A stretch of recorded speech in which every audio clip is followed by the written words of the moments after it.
Hello everyone, in this video I would like to explain to you about how to teach simple past tense to junior high school in the 8th grade. Before we start our lesson today, let's say basmalah together.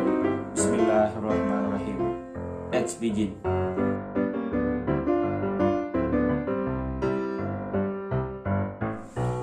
Assalamualaikum warahmatullahi wabarakatuh.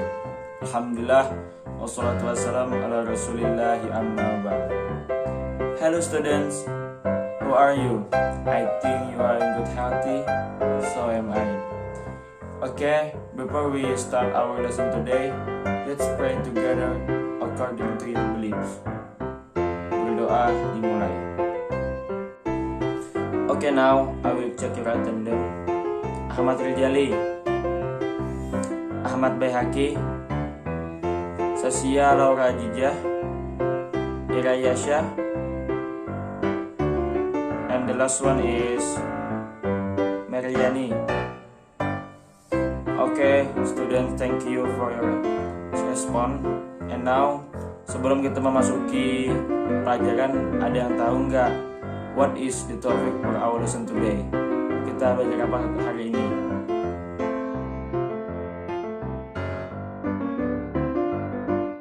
Okay, now open your book chapter 5 on page 36.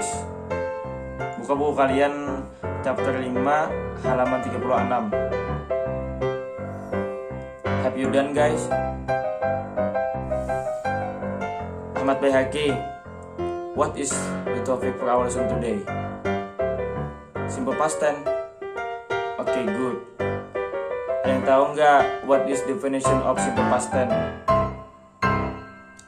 Okay, jadi simple past tense is a tense which indicates that an activity begins and ends in the past at certain time. Nah, jadi simple past tense itu adalah sebuah bentuk waktu yang menunjukkan bahwa suatu aktivitas dimulai dan diakhiri di masa lampau pada waktu yang tertentu. Jadi simple past tense ini menunjukkan waktu yang masa lalu, waktu yang lampau yang telah terjadi. Adapun untuk fungsi dari simple past tense yaitu to tell events in the past that occurred at certain time.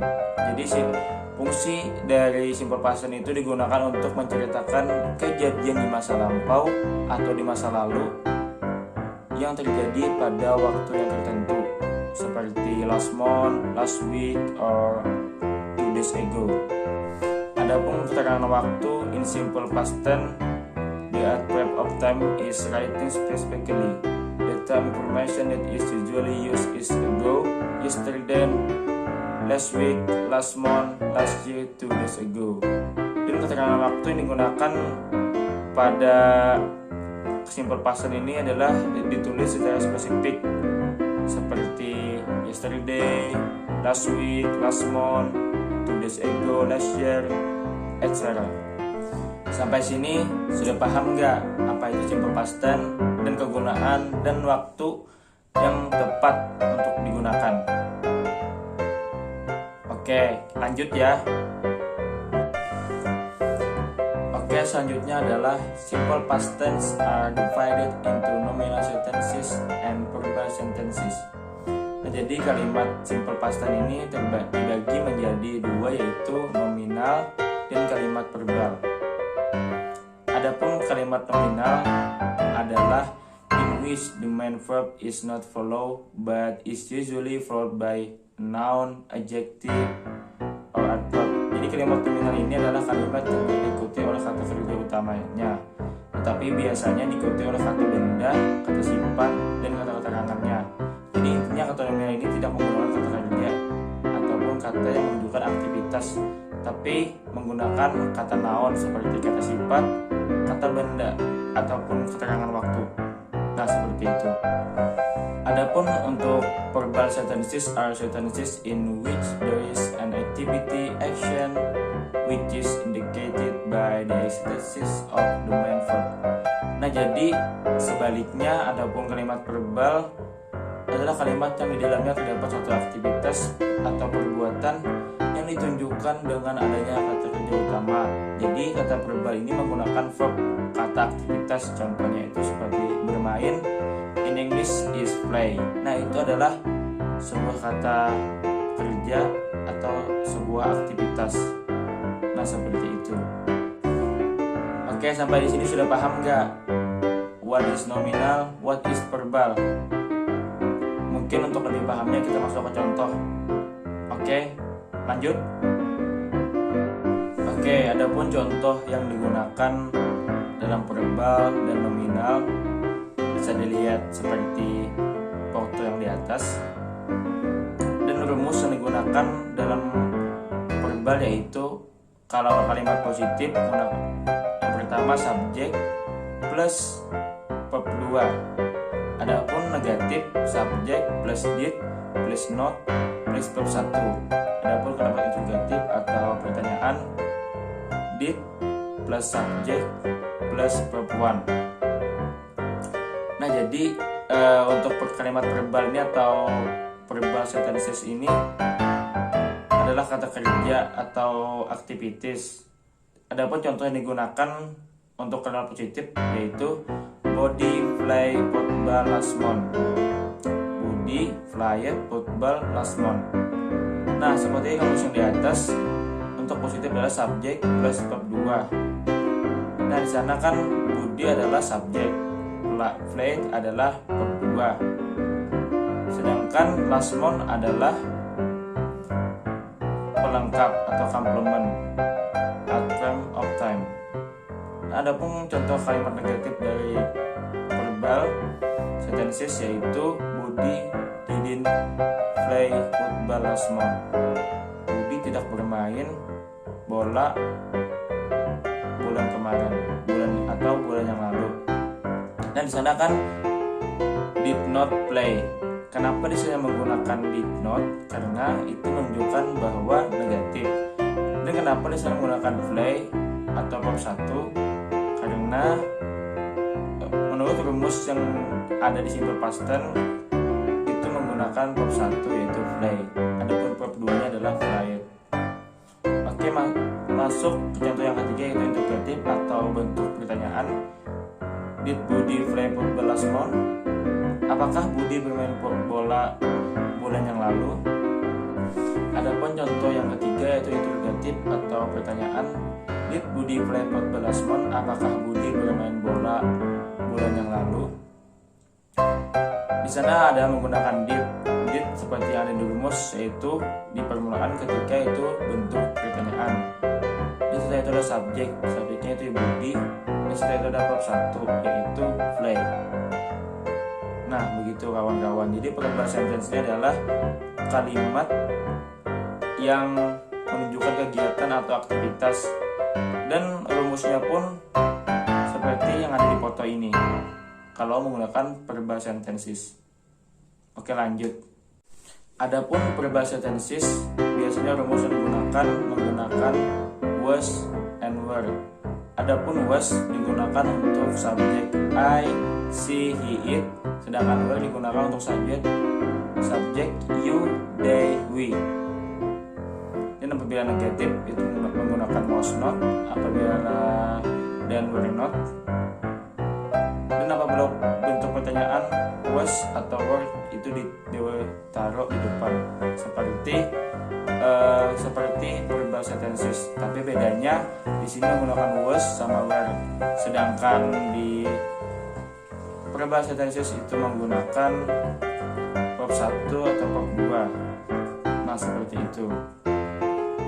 Adapun contoh yang digunakan body was a salesman. Adapun kalimat atau contoh yang digunakan dalam nominal sentences bentuk positif itu seperti Doni was a salesman last year. Doni adalah seorang salesman tahun yang lalu. Kenapa di sana ada last year? Karena ini menunjukkan untuk masa lampau. Kenapa di sana ada was? Karena Doni adalah orang yang ketiga dan subjeknya menggunakan he. Dan ketika menggunakan he seperti rumus itu menggunakan was karena dia orang ketiga. Nah, seperti itu. Dapat dipahami sampai sini? Oke, kita lanjut ya. Adapun pembahasan selanjutnya itu adalah regular verb sama irregular verb. Adapun regular verb ini adalah kalimat yang teratur. Contohnya itu seperti verb 1 play, verb 2-nya flight, verb 1-nya walk, berjalan, verb 2-nya walked. Nah, itu kan terurut play, flight, walk, walked. Sedangkan irregular verb adalah kalimat yang tidak beraturan seperti make, membuat, verb 2-nya adalah make. Nah, itu kan jauh dari kata yang pertama atau dari verb 1-nya. Go, when. Nah, itu kan sangat berbeda gitu. Nah, seperti itu maksud regular and irregular verb. Oke, dapat dipahami? Lanjut ya. Oke, nah selanjutnya yaitu tentang analisis teks. Jadi di sini Bapak menyuruh kalian untuk menganalisis sebuah teks, yaitu sebuah cerita atau story yang telah Bapak ambil dari Google. Nah, jadi di sini kalian menentukan mana yang kalimat menggunakan simple past tense dan dengan waktu apa yang digunakan dalam story tersebut. Nah, I will give you 7 minutes to answer this question. Oke? Jadi Bapak beri waktu kalian 7 menit untuk menjawab analisis teks ini. Dan jangan lupa tulis di buku kalian. Oke? Nanti Bapak akan cek loh. Oke, gimana? Paham nggak perintah yang telah Bapak berikan kepada kalian? Hello, have you done? Sudah selesai nggak ngerjakannya? Kalau sudah, bilang Bapak ya. Oke, sudah. Oke, Bapak minta Sasya Laura Jijah to read your answer. Ayo Sasya, baca jawaban Anda. Oke, thank you. Oke, selanjutnya Bapak akan menampilkan contoh tugas, tapi ini adalah kita menjawabnya secara bersama-sama. Oke. Nah, di atas ini kan ada foto tentang tugas yang Bapak berikan. Nah, dijawab secara bersama-sama ya. Oke, yang pertama itu adalah Pia, where did you go last night? Jess menjawab, A, I don't know go anywhere, I stay at home. B, I will not go anywhere, I will stay at home. C, I'm not going anywhere, I'm staying at home. And D, I did not go anywhere, I stayed at home. Adapun for the second question is uninteresting people in the conference yesterday. Did you meet? And the third question is Ratih to my house last week, but I at home. A, comes, listen. B, come, was. C, come, wasn't. And D, come, isn't. And the fourth question is the woman in room last night. A was, B were, C is. And the last question is some pens by him last Tuesday. A was bought, is bought, buys, were bought. Nah, itu kan ada 5 soal yang telah Bapak cantumkan pada foto tersebut. Jawab dengan sebaik mungkin secara bersamaan ya. Nanti Bapak kasih aba-aba untuk menjawabnya secara bersamaan. Bapak beri waktu 5 menit untuk melihat dan memikirkan jawaban dari yang telah Bapak berikan kepada kalian. Understand? Okay, thank you students for your answer that quiz. And now I want to all of you make 3 sentences situation or activities or even days actually did or experience themselves or other people they know in the past and ask to read their work in front of the class. Jadi Bapak minta kalian untuk membuat 3 kalimat tentang situasi, kegiatan atau peristiwa yang sebenarnya mereka lakukan atau alami sendiri atau orang lain yang mereka kenal di masa lalu, dan mintalah untuk membacakan kiranya di depan kelas. Nah, jadi di sini maksudnya adalah Bapak memberikan tugas kepada kalian untuk membuat 3 kalimat yang menggunakan simple past tense, baik itu situasi, aktivitas atau hal yang lainnya. Nah, setelah itu kalian membacakannya di depan kelas. Tapi ini sifatnya untuk work from home, yaitu pekerjaan dari rumah. Jadi minggu depan akan Bapak tagih tugas ini, dan tetap kalian membacakan tugas ini dengan baik dan benar. Oke? Gimana? Paham nggak tentang materi kita hari ini? Kalau yang belum paham, itu bisa ditanyakan kepada Bapak, atau kalau malu bisa ditanyakan kepada teman kalian sendiri yang lebih memahami. Oke, jadi pelajaran kita hari ini adalah tentang simple past tense. And simple past tense divided to nominal sentence and verbal sentence. Dan di dalam simple past tense pun ada regular verbs sama irregular verbs. Dan rumus yang digunakan yaitu untuk verbal sentence subject plus verb 2. Dan untuk negatifnya subject plus did plus not plus verb 1. Dan untuk kalimat negatifnya did plus subject plus verb 1. Adapun untuk nominal sentences, untuk was itu adalah subject I, subject she, he, it. Adapun untuk were itu kalimat subjek menggunakan you, they, and we. Nah, seperti itu. Dapat dipahami? Okay, students, I think the time is over. But before we close our lesson today, let's pray together according to your beliefs. Okay, students, thank you for your attention. And let's say wassalamualaikum warahmatullahi wabarakatuh. See you.